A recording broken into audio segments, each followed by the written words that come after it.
Nacional y 11ª Jornada Académica Nacional, Investigación, Creación y Difusión Musical. Iniciamos con las actividades, hoy muy intensas en la mañana. En la tarde los esperamos en el concierto de la inauguración con el trío que ya está con nosotros presente. El trío que va a presentar el concierto de canto, romance y fantasía a las 5 de la tarde en el auditorio EMA de la Facultad de Artes de la UAP. Obras para cantar, contratenor, flauta y piano. Se va a realizar este concierto de forma presencial en el auditorio EMA. Y tenemos la presencia aquí de este maravilloso trío, Héctor Sosa, maestro de México, contratenor. Le damos un fuerte aplauso. Bienvenido, doctor Pablo Ramírez, flautista de Chile. Y tenemos al pianista, doctor Antonio Santillán, de México. Bienvenido. Y bueno, pues empezamos estas actividades matutinas con la presentación del libro Las vicisitudes del contratenor en México, del maestro Héctor Sosa, y lo van a presentar Laberinto Ediciones. En la representación tenemos a Laura Daza, de Chile. Tendremos también la participación de Pablo Ramírez y Luis Antonio Santillán. Les damos la más cordial bienvenida al Cuerpo Académico Música de la Facultad de Artes de la Benemérita Universidad Autónoma de Puebla. Los esperamos en todas las actividades. Consulten, por favor, en el muro de Facebook de la Facultad de Artes, y también lo pueden ver en mi muro de Nadia Borisova, todas las actividades y todo el programa completo de estas jornadas académicas nacionales e internacionales. Y bueno, me voy a permitir leer brevemente la semblanza de nuestro autor del libro, Héctor Sosa, reconocido como el contratenor de México. Héctor Sosa es heredero de una importante tradición operística con más de 43 años de trayectoria artística. Su carrera inició en 1982 en el Teatro de Palacio de Bellas Artes y durante más de 2 décadas cantó la cantata Carmina Burana de Orff prácticamente con todas las orquestas del país, y bajo la conducción de destacados directores interpretó las áreas también del filme Farinelli, Dixit Dominus y Misia de Händel, con la Orquesta Sinfónica Nacional, dirigido por Enrique Dimeguen. Me disculpa, me voy a agarrar el nombre. En 2002 debutó como productor discográfico de la serie Grandes Voces de la Ópera de México con la UAM Xochimilco y la serie Memorias Sonoras del Palacio de Bellas Artes. Entre los reconocimientos que ha obtenido durante su carrera se encuentran el primer lugar en el Concurso Nacional de Canto Carlo Morelli, la presea Licenciado Emilio Portes Gil, por su destacada trayectoria en el ámbito musical. El 5º galardón 2018 en homenaje a la excelencia y calidad de su trayectoria artística y académica de la Fundación Cultural Forjadores de México. Ganó un premio del Programa de Apoyo a la Docencia, Investigación y Difusión de las Artes 2021 para la publicación de su libro Las vicisitudes del contratenor en México, que presentamos hoy, editado por Laberinto Ediciones. La Secretaría de Cultura le otorgó un reconocimiento por su destacada trayectoria y aporte al enriquecimiento artístico en un emotivo homenaje en la Escuela Superior de Música en 2022. La Unidad de Administración y Finanzas de la Secretaría de Cultura le confirió un reconocimiento por sus 40 años de trayectoria artística. El programa Historias del Puerto le entregó un reconocimiento en la ciudad de Tampico, Tamaulipas, como el contratenor de México, y recientemente el Círculo Nacional de Periodistas AC le otorgó el galardón a la excelencia profesional Palmas de Oro 2025. Licenciado en Docencia de las Artes por la Escuela Nacional de Pintura, Escultura y Grabado de Esmeralda. Durante 28 años fue profesor de canto en la Escuela Superior de Música de IMBAL. Actualmente es artista en comisión de la Coordinación Nacional de Música y Ópera, dentro de la cual tiene una intensa actividad como conferencista, productor, discográfico y maestro. Buenos días a todos. Quisiera leer en representación del director de la editorial Laberinto Ediciones, Esteban Asensio, una pequeña presentación, una pequeña semblanza sobre el libro de Héctor Sosa. Voy a leer lo que él les envió a todos ustedes, a los amigos que nos están viendo a través de la red, y dice lo siguiente: hay un epígrafe de Ernesto Sabato. Les pido que no nos detengamos a pensar en la grandeza a la que todavía podemos aspirar si nos atrevemos a valorar la vida de otra manera. Nos pido ese coraje que nos sitúe en la verdadera dimensión del hombre. Ernesto Sabato. A Héctor Sosa, el amigo. Déjenme les cuento, esperando lleguen a sus orejas mis palabras y el descender por el caracol del oído, de ser posible, cope su corazón. Digo entonces, tan necesario como único e imprescindible es el minucioso trabajo realizado por el contratenor Héctor Sosa. Hilvano ahora, atendiéndome a su venia, algunas ideas, esperanzado no caer en lugares comunes, pero si busco provocar curiosidad, un sacudimiento quizás de inquietud, su melódica y valiosa incursión al canto es sin lugar a dudas destacada, además de anidarse en la memoria musical de México. Lugar ganado por derecho propio, destacado es el registro de su voz que ya el poeta Eduardo Elizalde calificó de peculiar tesitura. A ello agreguemos los más de 20 años dedicados a la docencia, a la enseñanza del canto. Clara y afanosa es su pasión por compartir lo aprendido, pues se sabe que lo aprendido llega a expresarse con plenitud al compartirse, ya sea en la creación directa o directamente creando esta enseñanza.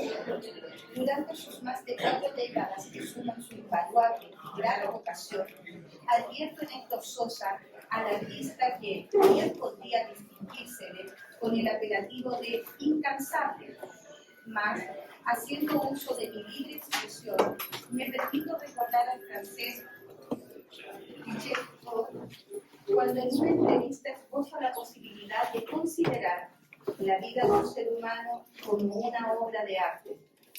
En mi opinión, no es desatinada la especulación. Por tanto, la multiplicidad de actividades realizadas por un artista a lo largo de su vida semejan, a mi entender, sin que hasta ahora se le considere así, una obra de arte. Acentúo lo anterior, no solo por lo ya mencionado, lo señalo igual, y esto para quienes me escuchan, que el libro que comento el día de hoy es a la par una legítima preocupación por la carrera del contratenor en México. En mi caso lo es también, de la misma manera, un hallazgo literario. Pero eso no es todo. Así que déjenme les cuento algo más. En esto de conocer y conocerme, he seguido por años cobijándome de algunos libros. Así me hallé ante la presencia verbal de un notable narrador, de un artista que en su palabra se escucha el canto. Prueben ustedes a leer este libro y sabrán de lo que les hablo. Su servidor, lector, al que le gusta mirar y ya en ocasiones, cuando de pronto ese mirar requiere la mayor agudeza, me da por contemplar. Y entonces sucede todo, o casi todo en este libro literario que relata parte de nuestra historia musical. Palabras expresadas en notables hojas escritas por el contratenor Héctor Sosa van componiendo, de cierto modo, la tradición cántica de los contratenores, particularmente la de los mexicanos. Es el autor Héctor Sosa quien entre páginas y oraciones se escucha, ya en lectura, en silencio, ya en la lectura en voz alta, involucrado de inicio a fin en cada compás de su vida. No únicamente como escritor, lo hace también como personaje, al relatarnos cuáles fueron y cómo se mostraron los obstáculos enfrentados por el contratenor en México, para seguir el camino de la vocación. Cavilamos con él. Este libro, Las vicisitudes del contratenor en México, ¿podríamos acaso definirlo como una pasión artística, la entrega absoluta y la enseñanza del canto de un hombre que hoy nos alboroza con una sencilla y a un tiempo ágil prosa? Y aquí me detengo en esta reflexión quizá necesaria en nuestras vidas ya sometidas a la prisa, donde el ciudadano parece ya no disponer de tiempo para esperar, se hace urgente detenernos, hacer antesala al ritmo y a su consonancia la música.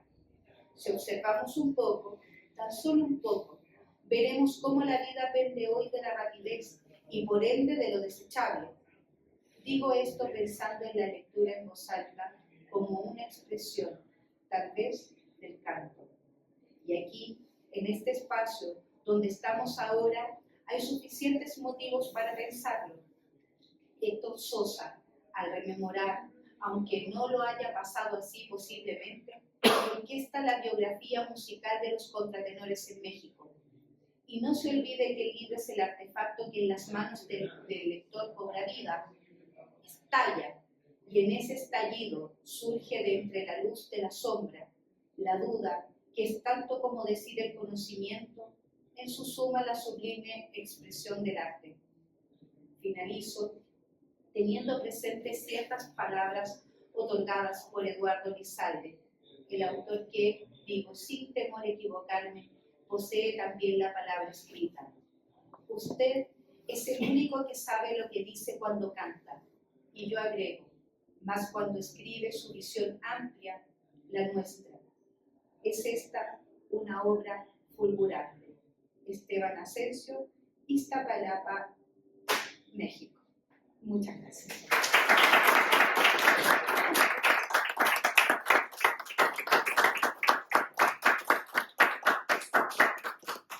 Muchísimas gracias. Buenos Maestro, días. por favor, le doy la palabra. Gracias. Perdón, si me adelante. Agradezco ese texto. A veces uno cree que no se lo merece, pero el maestro Esteban cuenta muy bien lo que es el libro y la facilidad con la que se lee. Entonces, ojalá se atrevan a acercarse a él. Pero antes de cualquier cosa, quiero recordar con muchísimo cariño al maestro Carlos Hinojosa. Él fue mi maestro superior de música en los 80. ¿No? ¿Cuentas, por favor? Y luego fuimos amigos. Yo vine a Puebla a presentar su libro, justamente, no recuerdo si fue hace 10, 15 años. Y aprendí de Carlos la curiosidad. Aprendí de Carlos el querer saber. Aprendí de Carlos el querer consultar. Y creo que entre toda la enseñanza recibida de este gran maestro, que por cierto, el libro tiene muchísimas citas, porque yo menciono a Carlos con su libro, menciono a Carlos Hinojosa con muchos comentarios, porque mi pasión por la música antigua comenzó con él, fue mi director en varias agrupaciones musicales. Hay una foto muy célebre del año 85, donde canta Susana Zabaleta la parte soprano, la parte de alto, y era contratenor, el maestro Carlos de tenor y Carlos Santín. Y bueno, anécdotas con el maestro Carlos son muchísimas, pero quiero decir que la curiosidad se la aprendí a él. Y su tesón por enseñar, pues espero que haya llegado hasta esta aula o estas aulas, y es un recordatorio de Carlos, un brevísimo homenaje.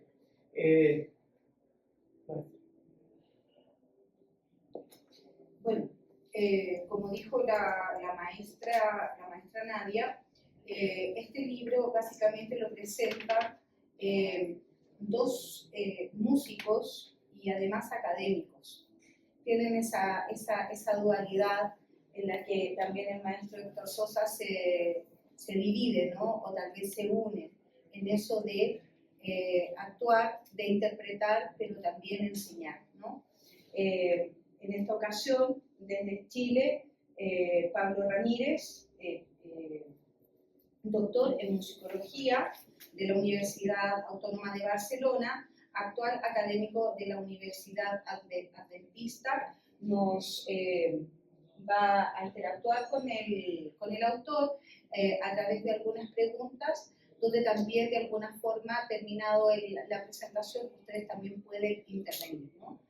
Y el maestro Antonio Santillán, doctor en musicología de la Universidad Católica Argentina, académico también de la Universidad Autónoma de Hidalgo. Bueno, comenzamos con Pablo. Muchas gracias, Laura. Buenas tardes a todos. Muchísimas gracias a la Universidad de la Facultad de Artes por habernos invitado, por habernos invitado para esta presentación. Y gracias a Héctor sobre todo, porque hace un año aproximadamente que tuve la oportunidad de conocerlo y digamos, interactuar musicalmente. Me dijo, Pablo, yo quiero que presentes mi libro. ¿Escribiste un libro? Sí, escribí un libro sobre mi tesitura sobre el contratenor. Fantástico.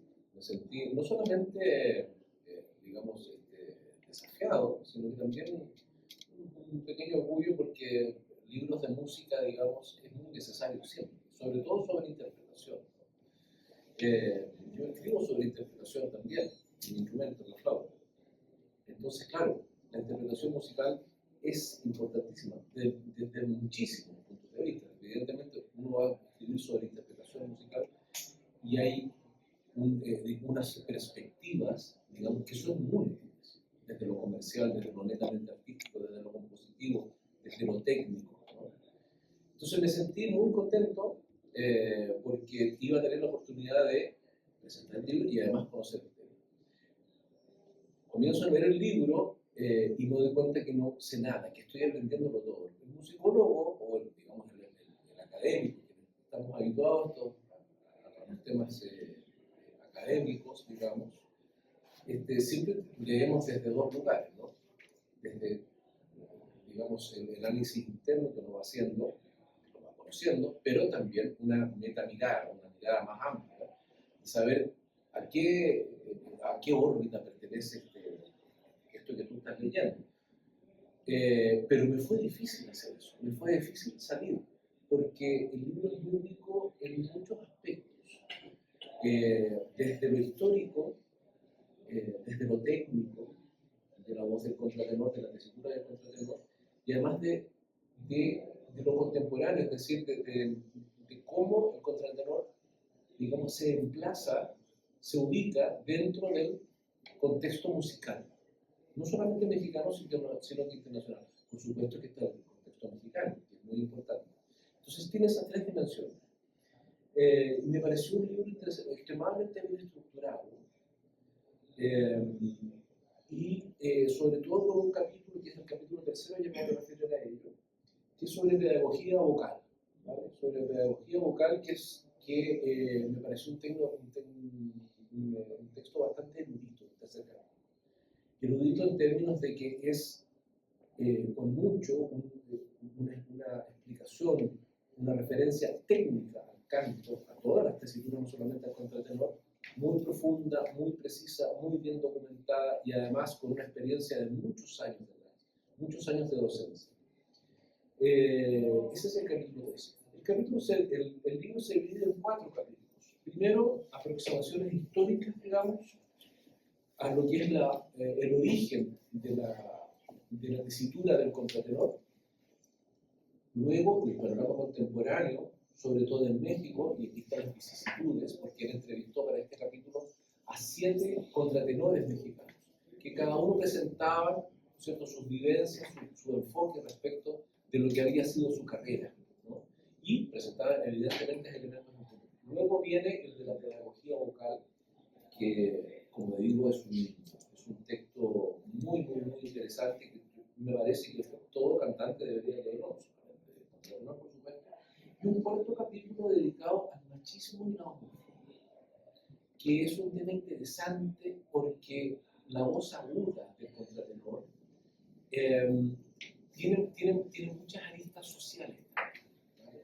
Hay cierta resistencia, digamos, y cierta sorpresa a presentar, digamos, cuando uno presencia, digamos, este canto, una sorpresa, porque es una tesitura poco común. ¿Ya? El maestro José Sosa toca este último capítulo con mucho detalle, y yo lo recomiendo particularmente, ¿no? Yo me voy a referir un poco a eso, pero me gustaría, digamos, dar una visión general del libro para entenderlo, digamos, en su conjunto, más allá de las ópticas específicas que se tocan aquí.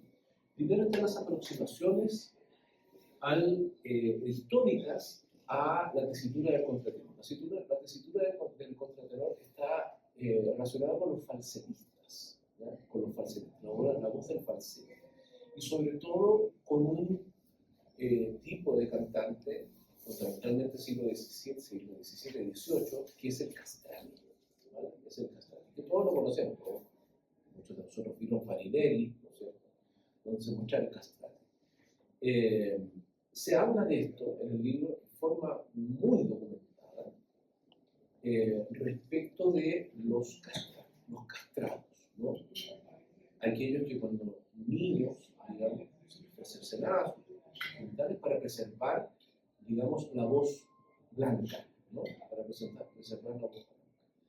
Entonces eso se hacía para que pudieran, ¿no es cierto?, tener posibilidades de una carrera de castrati, porque bueno, Farinelli como gran referente, no solamente él, sino que otros, Farinelli como gran referente de esto, presentaba un ideal, ¿no es cierto?, un camino a seguir, que era muy deseado incluso por los padres de niños que tenían talento musical, que les había gustado que su hijo fuera como Farinelli. Entonces, y nada mejor que castrarlo, para que fuera como Farinelli. Y esto es algo, puede ser impactante, ¿no? Pero es aún más impactante cuando uno empieza a, digamos, enterarse de la magnitud de este fenómeno. ¿Ya? La castración no nacía en un hospital, médicos con anestesia o con nada, no, era bastante brutal, ¿no? Y no solamente unos pocos niños caían en esto, sino que muchísimos niños cuyos padres, ¿no es cierto?, que se ilusionaban, ¿ah?, o fantaseaban con una vida de contratenor famoso, de castrado para su hijo, que evidentemente Farinelli ganó muchísimo dinero, ¿no es cierto?, ilusionados con esta idea, ¿no es cierto?, castrar a su hijo. Y estas castraciones se hacían en realidad de forma bastante precaria. Y fueron muchísimos, cientos, miles de niños que fueron castrados. Y eso es un tema de la música que yo me entero aquí, ¿vale? Y que es una tragedia, realmente, porque ¿de cuántos de ellos llegaron a ser cantantes famosos? Muy pocos, ¿no? Muy pocos. Pero los castrados. Pero por otro lado, están también los falsetistas, como decía antes, de los coros, ¿vale?, que estiraban las cuerdas vocales y como cada varón, ¿no es cierto?, tiene la posibilidad de poner una voz de falsete, ¿no es cierto? Y los coros, estos falsetistas se especializaban en esta tesitura, en estas líneas, ¿cómo se llama?, en estas líneas melódicas del coro, ¿no es cierto?, y podían cantar en esa tesitura. Pero eso no es un contratenor, tampoco, ¿vale? No es un contratenor. Y el castrati tampoco es un contratenor. El concepto de contratenor surge en el siglo XX. ¿Ya? El castrati es una voz aguda que tiene características fisiológicas del castrado, ¿no?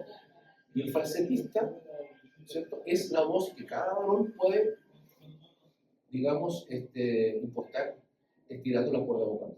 Todos sabemos lo que es. Pues bien, esto está muy bien explicado. Entonces, históricamente el primer capítulo, digamos, que trata sobre los castrados es muy interesante. Luego viene el panorama contemporáneo, como digo, Ya voy a entrar al tema del falsete, porque para conocer la tesitura del contratenor, no, digamos, tiene relación con el falsete, sí, ¿vale? Pero es distinto al falsete. Ya voy a llegar a eso en la parte de pedagogía vocal, que esto lo explica extremadamente bien. Luego, el primer capítulo, hay un panorama contemporáneo respecto de 7 entrevistas que Héctor hace a contratenores de México, donde presentan su realidad. Hay una sorpresa cuando se los escucha a todos. Eso es un elemento común de cada uno de ellos. Cuando cantan con esta voz aguda, ¿cierto? Una sorpresa del público respecto de lo que es escuchar un varón, ¿cierto? Cantando con una voz aguda, una voz femenina, ¿no? Y estas 7 entrevistas son muy interesantes porque nos adentran en el tema práctico de la vivencia actual del contratenor en México, ¿vale? Sí. Bueno, vamos a comenzar. Quiero hacer una pregunta. Sí. ¿Cuál es la importancia de este libro para la literatura musical? Bueno, primero que nada, que presenta un tema novedoso. ¿No? Presenta un tema novedoso, un tema que no se ha tratado, al menos en la lengua castellana, con asiduidad, digamos, ¿vale? No ha sido muy escrito, no se ha escrito mucho sobre este tema, ¿vale? No se ha escrito mucho porque además no hay, la voz de contratenor no abunda, digamos, no abunda. Por lo tanto, ahí hay un elemento de novedad que es importante, ¿vale? Sí, es el primer texto sobre el tema en Latinoamérica. A la par que en el libro, un autor español escribió sobre el contratenor, nada más que él dejó su documento como su tesis de doctorado, lo cual lo torna totalmente aburrido. Platico rápidamente, este libro sale de una tesis que yo escribí en Docencia de las Artes, pero no quería que se aburriera mi libro. Y el libro del contratenor del español pues es realmente muy árido, porque él dejó toda la parte de la investigación, que en realidad coincide con muchas cosas de lo que escribí, pero este es el primer texto en español en la revista. Importantísimo. O sea, ese es el referente, Es el referente latinoamericano que de alguna forma va a servir para los un parteaguas, claro, para los nuevos contratenores o para quien de alguna forma se dedique a esta actividad, a hacer esta voz. El contratenor, Pablo, tú dices que se hace el contratenor. El contratenor, sí, a eso va el capítulo 3, efectivamente. Hay una idea que cruza todo el libro, ¿ya? Que es la idea de que la voz del contratenor es la más aguda de las voces masculinas. Y esto es importantísimo, ¿vale? Esto es importantísimo porque quienes no sabían del tema, como yo, cuando lo leí, no sabíamos del tema, pensábamos que tenía mucho que ver con el falsete, digamos, la voz del contratenor. Tiene que ver con el falsete, pero además es una técnica en donde la voz de tenor, ¿ya? se junta, se mezcla, ¿vale? se amalgama con la del falsete y resuena en una cavidad nueva, y es otro timbre. Entonces, el timbre del contratenor es un timbre lleno de armónicos, extremadamente musical. Es la voz más aguda de las voces masculinas. Yo quería remarcar que esta voz cruza todo el libro, esta idea cruza todo el libro, ¿no es cierto? Y es muy interesante porque aprendemos a conocer que así como trabajamos la voz del tenor, del barítono, ¿no es cierto? Está también la voz del contratenor. La voz del contratenor es la más aguda de las voces masculinas. Por lo tanto, la sorpresa, digamos, yo he tenido la fortuna, ¿no es cierto?, no solamente de conocer a esta tesitura, a esta voz, al contratenor, a través del libro de Héctor, sino que además de tocar con él. Hoy día vamos a tocar en un concierto que está programado para la inauguración de la jornada. Vamos a tocar a las 5 de la tarde, vamos a tocar con Héctor. Entonces ha sido un doble aprendizaje para mí. Por un lado, conocer aspectos históricos, ¿no es cierto?, de lo que es la tesitura y la técnica del contratenor, que eso es extremadamente importante, y además tener la experiencia, ¿ya?, la vivencia empírica, ¿no es cierto?, de escucharlo de cerca, escuchar cómo resuena, escuchar los armónicos de esta voz, que es bastante diferente a lo que pudieran muchos músicos incluso imaginarse, ¿no? Entonces, lo importante, digamos, para mí de trabajar con él, que tuve esa doble enseñanza, ¿no es cierto?, ese doble aprendizaje, digamos, para poder aprender más. Sí. Antonio, pianista, ¿verdad? Tenemos a un intérprete de flauta y a un pianista. ¿Cuál ha sido tu experiencia con el contratenor, digamos, en estas vicisitudes que nos han tocado durante esta semana, ¿no? Bueno, primero, ¿qué tal? Buenas a todos, buenas tardes. Antes que otra cosa, me hace mucho ruido el hecho de lo que todos ustedes y nosotros en algún momento nos quejamos en la vida cuando estudiamos una carrera de música y, oye, él es licenciado y yo no, él es maestro y yo no, él es musicólogo, pero yo soy intérprete, o cosas de ese tipo, ¿no?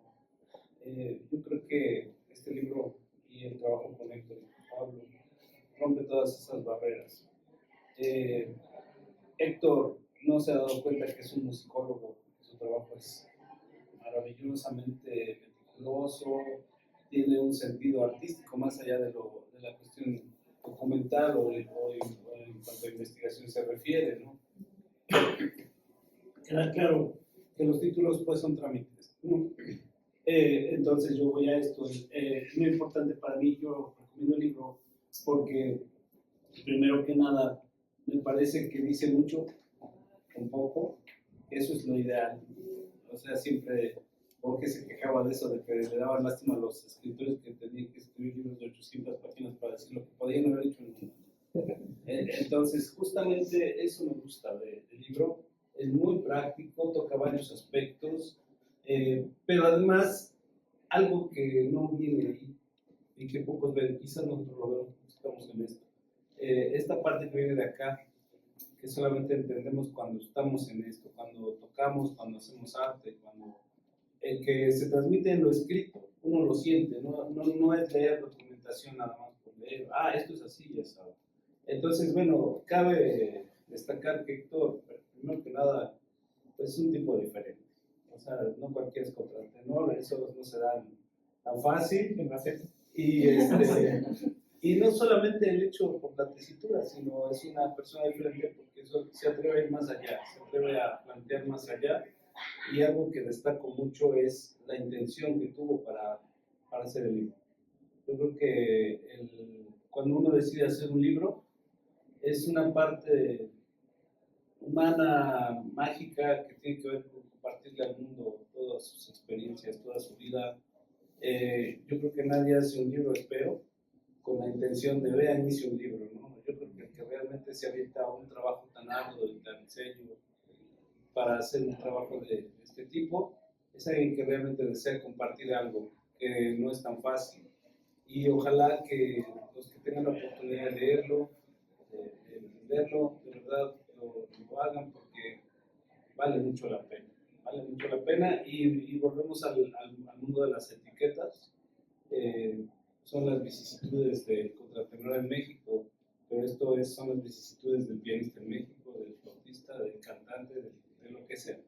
Realmente hay quienes vamos a ver identificados con una serie de cosas increíbles, sociales, culturales, porque yo entiendo muy bien que no debe ser fácil este asunto de que te escuchen con una voz tan delgada, así como tampoco fue fácil en mi época que mis padres quisieran que yo estudiara música. O sea, digo, hay tantas cosas que uno puede trasladar a todo esto. Es un sentir muy generalizado, muy intenso y muy claro. Yo creo que eso es lo que yo puedo decir del libro y pues te felicito, Héctor. ¿Se podría decir entonces, maestro, que este libro podría servir también para otras localidades del mundo, poder internacionalizarse naturalmente? Digamos, podría, digamos, tener cabida dentro de la literatura universal. Pues sí, obviamente, pero a lo mejor en cuanto a decir literatura universal americana, imítalo, pero de que es un libro actual, que es un libro que puede servir a cualquier músico, cantante, de todo el mundo, por supuesto. Entonces sí. Sí, Sí, claro. perfecto. Sí. Sí, me gustaría añadir quizá, hay algunos elementos en el libro que son importantes, como por ejemplo, de que hay algunos músicos, incluso directores de orquesta, que me relata una anécdota bastante desagradable, Héctor, respecto de los prejuicios que hay respecto de la voz del contratenor. Muchas veces se la califica como una voz falsa, ¿no? Una voz que no existe, porque la piensan desde el falsete, ¿no es cierto? Y no es el falsete. El contratenor, al revés del falsetista, que en los coros, como decía antes, hacía las voces femeninas, las voces de las mujeres en la línea del coro. El falsetista, al revés de eso, es un cantante que ha explorado y explotado artísticamente esa tesitura vocal. Una voz rica en armónicos, sonora, homogénea, resonante. Hay un punto donde hay una cavidad resonante donde se produce la voz del contratenor, ¿vale? Que es entre la voz del tenor propio y la del falsete. En medio de eso se produce la voz del contratenor. Eso me parece muy interesante. Respecto a lo que decía, de lo que decía Antonio, del aporte de este libro, y lo que decía Laura de poder conocerlo en otras latitudes, a mí me parece muy importante, ¿vale? Si bien es cierto, no tiene un grado de musicología, pero esto es parte también de nuestra disciplina. El académico, digamos, en términos académicos, bueno, acá la presentación que hace la misma editorial, manifiesta que hay un narrador fantástico. Sí. Hay un narrador fantástico. Por lo tanto, para los estudiantes hoy, acá en Puebla, altamente recomendado este libro para los estudiantes que practican canto. Aquí se practica canto, ¿verdad? Sí. ¿Ustedes son de canto? No. ¿No? Hay muchos flautistas. Muchos flautistas. Bueno, me gustaría preguntarle a Héctor las vicisitudes del contratenor en México. Son las vicisitudes para mí el contratenor en México es Héctor Sosa. Es Héctor Sosa. Esto, el libro, si bien es cierto, claro, tiene una trama bastante, digamos, puede ser dentro de un rango de educación, de histórico, qué sé yo, pero también hay una parte que es fundamental y ese punto en que se encuentra el hombre, el autor, precisamente, con toda esta amalgama de conocimiento artístico, de vocación, este narrador fulgurante que dice Esteban Asensio, y este de alguna forma músico incansable. A mí me gustaría, desde tu perspectiva, Héctor Sosa, que nos contaras, digamos, cómo nace la intención de poder compartir con el mundo estas vicisitudes. Sí, Laura, muchas gracias. Como conté, yo cursé hace unos años una licenciatura en docencia de las artes. Y cuando me dijeron que tenía que escribir una tesis, me aterré. Pero yo nada más sé cantar, porque no es una tesis y tiene que tener tal cantidad de páginas, ya ni me acuerdo si 80 o 100. Y trabajando con mis asesores, llegamos a la decisión de escribir sobre la problemática en la enseñanza de la lectura del contratenor en México. Esa es mi tesis. Claro, el libro parte y cambié el título, pero cuando me di cuenta, ya en retrospectiva, lo que había pasado como contratenor, como docente, tengo muchos alumnos contratenores porque mis alumnos contratenores son los que tienen carrera en México, o casi todos, algunos hasta internacional, y ahí surge el libro de esta docencia, de esta tesis, y siento que tenía mucho que decir. Es muy chistoso y yo les recomiendo, chicos, siéntense a escribir. Y van a decir, ¿pero qué escribo? Lo que saben, porque me pasó lo mismo. ¿Y qué escribo? Pues lo que he vivido. ¿Y sobre qué escribo? Sobre lo que sé no voy a inventar, no voy a contar cuentos, no soy cuentacuentos. Y entonces además tuve que documentarme, agarrarme ciertos libros que quería que apoyaran lo que quería decir yo sobre los castrados, sobre lo de falsete, sobre el machismo y la homofobia, que bueno, es un tema muy duro en este país y supongo que en toda América Latina, porque despreciamos lo que suena femenino de entrada. Y bueno, no cualquiera tiene voz de contratenor, cualquiera tiene falsete y puede tener un falsetito ahí pobre, mediano, lo que quieran, pero los invito primero, los que sean cantantes varones, a explorar su tesitura, a explorar el falsete. Y como dijeron en esta mesa, muy bien dicho, yo creo que es para cualquier músico. Vamos a las preguntas. ¿Algunas preguntas? Y vamos a darle la palabra a los chicos que nos acompañan hoy, estudiantes de licenciatura en música, todos o de otras carreras también. Pues bienvenidos y pues pregunten. Aquí también se encuentra el maestro Ernesto Cabrera, flautista, él es integrante de nuestro cuerpo académico de música. Y la colaboradora, maestra Cristian, bienvenida. Gracias. Flautista también. Por eso dice hay muchos flautistas. Pero hay cantantes también. Pero yo tengo dos. La primera, maestra, ¿cómo es algo de genética? El ser contratenor es. Quisiera saber, o sea, porque es normal que por genética se vea una soprano, un tenor, una mezzo, pero ¿qué interviene científicamente para que sea contratenor? De eso hablo sobre el libro. Yo soy la tercera generación de cantantes de ópera en mi familia. Mi abuelo, Luis Manterola, el tenor de la ópera Sopelo. Mi padre, el tenor José Sosa. Yo dije, soy tenor. Y yo empecé a cantar tenor y no más me daba. E hice muchos intentos. La voz funcionaba como para cierto repertorio, con cierto registro. Pero aunque tuve transición de voz como un cambio normal, mi falsete nunca se fue. Y yo dije, esto está muy raro, ¿por qué sigo conservando las 2 octavas que tenía a los 10 años, cuando ahora tengo 20? ¿Por qué no se fue? Debe ser algo. Yo creo que se trata de una aptitud. Ahora, en el libro también planteo que cualquiera puede ser contratenor. Es decir, se trataría de desarrollar un mecanismo. Y el mecanismo lo hace es incursionar en esa zona alta, pero a diferencia del falsete, que finalmente se hace con los pliegues vocales falsos, que no alcanzan a cerrar, es con el cierre total de cuerdas. ¿Qué nos da como diferencia esto? Vibrato estable, afinación estable y sonoridad potente. Entonces, creo que es lo que funciona y espero haber respondido tu pregunta. Sí, gracias. Y tengo una última pregunta. Sí.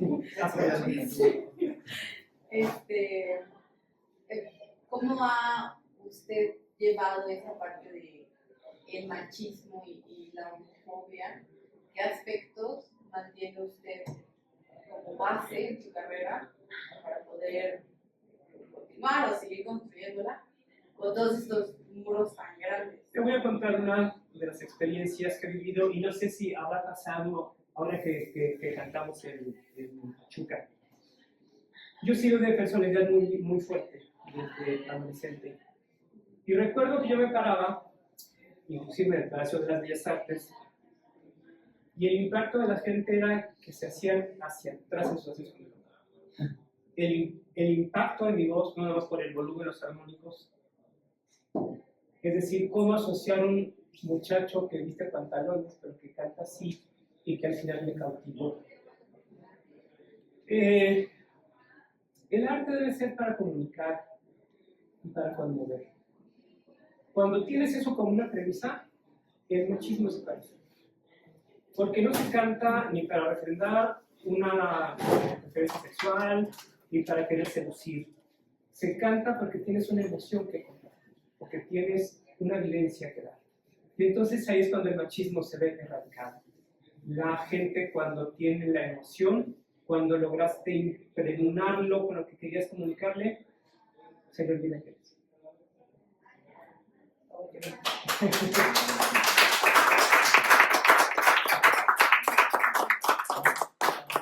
Bueno, mi pregunta va en torno a su proceso formativo. Supongo que evidentemente facilitó un poco el camino en su línea de familia de cantantes, ¿no? Pero ¿qué tan fácil o difícil fue encontrar el maestro adecuado para lograr ir formando su voz? Yo me hice de manera autodidacta como contratenor, porque al ser el primero en México, nadie sabía qué hacer con mi tesitura.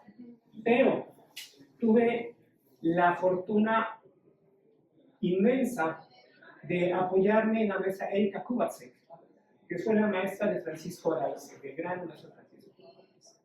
Cuando me la presentan, yo así de hablar de la maestra, ¿crees que me quiero recibir? Y la maestra me dijo, sí. Y entonces mi repertorio lo trabajé musicalmente con ella, pero al crearme en un músico a nivel al que hizo al maestro Araiza, la exigencia musical me llevaba a resolver la técnica, porque no están disociadas. Si yo quiero hacer una frase, quiero sostener y quiero hacer un crescendo y luego quiero hacer un diminuendo, esto de un solucionamiento, de un mecanismo. Y entonces ahí estoy haciendo mi técnica. Y cuando lo descubrí y me di cuenta que muchos maestros estaban muy cortos en lo que compartían, dije, necesito enseñarlo. Porque no es posible que te digan por un lado, levántalo, o por otro lado, bájala, o por otro lado, estira con él, o por otro lado, apoya. Y eso no. Así o más apoyado. Conceptos totalmente erróneos sobre la edición del canto. No sé si pasa en flauta también. Temas sobre el apoyo que siempre pasa, saca la panza, voltea la panza para volver. Entonces, pero siento que fue un proceso muy rico y me llena de muchísimo orgullo porque gracias a esta genética es que entendí que no tenía que pensar más que en respirar y dejar que mi cuerpo hiciera en lugar de estorbarle a mi cuerpo, que es lo que somos los cantantes. Porque si quiero que suene y quiero que haga, ya ves que tú estás forzando tu musculatura, estás impidiendo el buen desarrollo de tu fonación. Maestro, ¿usted quería preguntar algo? Sí, antes que nada, pues, maestro, felicitarlo por su libro y agradecerle que haya tratado un tema que realmente no se ha tratado, ¿no? Y eso habla justamente de que los músicos, incluso desde que son estudiantes, nos acercamos a la cuestión de la academia, es decir, casi no hay un músico que no dé clases, ¿no?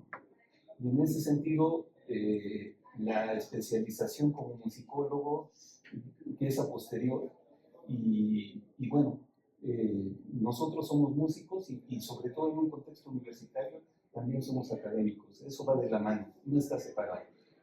Y yo le quería preguntar con relación a este asunto del machismo, si tiene relación más bien con el contexto de la música clásica, porque en el contexto de la música popular, incluso la tesitura hoy en día ha tendido a ser más aguda en los cantantes varones. Ajá. Y digamos, en la música popular, en la canción pop, ha habido cantantes como Frankie Valli, como el de, ¿cómo se llama? No recuerdo el nombre, pero... Tenemos a los Bee Gees, por ejemplo. Bee Gees, exactamente, ¿no? Que son voces bastante agudas y donde no se presenta ese prejuicio machista. Entonces, no sé si tiene que ver más bien con el ámbito de la música clásica, donde obviamente una voz aguda está asociada a la voz femenina. Mi amigo lo dijo en Pachuca de una manera muy inteligente. Es ignorancia. Hay una reseña, si la quieren buscar, los que son fan del internet, de este libro sobre José Antonio Palafox, en el que dice que sí permitimos los falsetes en cosas tan machistas como la música bravía y ranchera, donde nos gusta oír el cambio de registro, pero en un hombre con fraque en Bellas Artes no. Entonces, pues creo que ya la actualidad es falta de costumbre. Si México incentivara actividades como la que vamos a tener hoy a las 5 de la tarde, escuchando contratenores, nos familiarizaríamos evidentemente con la tesitura. Entonces, primero es ignorancia y luego es falta de proyección y promoción. No es falta de oportunidad tampoco. Señorita. Sí, buenas tardes. Quisiera saber cómo iba eligiendo su repertorio y si además de eso se sentía como solo al ver que no había otras escrituras. Creo que he tenido una gran intuición, aparte de un conocimiento muy vasto. Entonces yo llegaba con mi maestra Erika y había investigado, bueno, ¿qué se puede cantar? Y tenía una colección de discos fabulosa y decía, pues si Paul Eastwood cantaba bajo, yo tengo que cantar bajo, y si Charvet cantaba Händel, yo tengo que cantar Händel. Lo difícil en esa época era conseguir las partituras, porque no había mucho repertorio y no estaban editadas comercialmente como sucede ahora. Recuerdo para un concurso de canto haber mandado hacer con un gran músico que sacó de oído la parte del piano y mi santa maestra Erika aceptó tocar de esta transcripción hecha a pulso por este músico fabuloso. Y luego cuando salió el partitura me la me dijo, mira, es un regalo para ti, me la había comprado en Alemania. Sí, el repertorio, al igual que en cualquier carrera, tiene que ser pedagógico. No podemos iniciar cantando arias de ópera, no puedo iniciar tocando Chopin si no he tocado Bach. Hay cosas que no se puede uno saltar y lamentablemente veo que estas generaciones no entienden que es un buen vino y que tiene que ser muy lento el proceso. Muchas gracias. Una pregunta más, maestra Cristian, y vamos a continuar con la próxima. Sí, bueno, son dos preguntas, pero la primera es muy breve. Actualmente tiene alumnos contratenores y la segunda pregunta es ¿cuál fue su motivación para empezar a escribir este libro y qué tan complicado fue el inicio? Actualmente no tengo nuevos contratenores, es muy interesante, pero tuve una racha de 8 contratenores, inclusive este chico que tiene una carrera fabulosa como director de orquesta, Iván Petroñoso, que es alumno mío, es contratenor. Lamentablemente su carrera como director le impide desarrollar lo que yo quisiera, pero bueno, pues su carrera ya ahora está internacional y no podemos parar. Bueno, tú me dices, maestro, yo quiero cantar un concierto, pero vente que te lo revises. ¿Qué me inspiró? Que nadie pase lo que yo tuve que pasar. Porque mientras estuve en la escena no fui consciente de muchas cosas, como la anécdota con el director de orquesta, hasta que vi en retrospectiva lo que me había sucedido. Y claro, cuando el director de orquesta me hace esta ofensa, yo actúo como diva, exijo a la orquesta que me paguen una millonada, y como no les queda el otro, me pagan una millonada. Pero no es la pose lo que debió haber sido lo correcto, sino la parte humana, de si te contratas porque me gusta lo que haces. Porque estamos hablando de una orquesta mexicana muy importante. Y como había un contrato de por medio, yo podía ventanearlos con la prensa. Entonces, son situaciones que se dieron, pero tiene rápidamente un catálogo de obras, es decir, que debe cantar el tenor y tenga antología musical. Pero me digan, es que no encuentro la partitura. Aquí está, la imprimes, la haces grande y empiezas. Y las pongo, son 9 piezas, pero me parece que son fabulosas para quien desee iniciar con contenido. Están dentro del libro. Yo solo quiero decir una cosa chiquita antes de concluir respecto a la pregunta que hacías. El maestro, mucho del repertorio que canta, sobre todo la música mexicana que vamos a presentar, él manda a hacer sus versiones especiales. Sí, les bajo el tono, evidentemente, porque todo está también eso hay un trabajo enorme en cada pieza que se interpreta. Yo los invito hoy a las 5 de la tarde en el auditorio. Aquí enfrente. Sí, ya saben. Y ahí van a poder adquirirlo. Nuestro editor tuvo un contratiempo, pero a las 5 de la tarde vamos a tener libros a la vez. Sí, donde están también las partituras dentro del libro, firmado por el contratenor mexicano, naturalmente, y además la experiencia cultural de escucharlo. Porque de verdad, después de esto, se van a cuestionar todos los otros cantos. No, o sea, yo por lo menos nunca había escuchado un contratenor. Le damos el aplauso al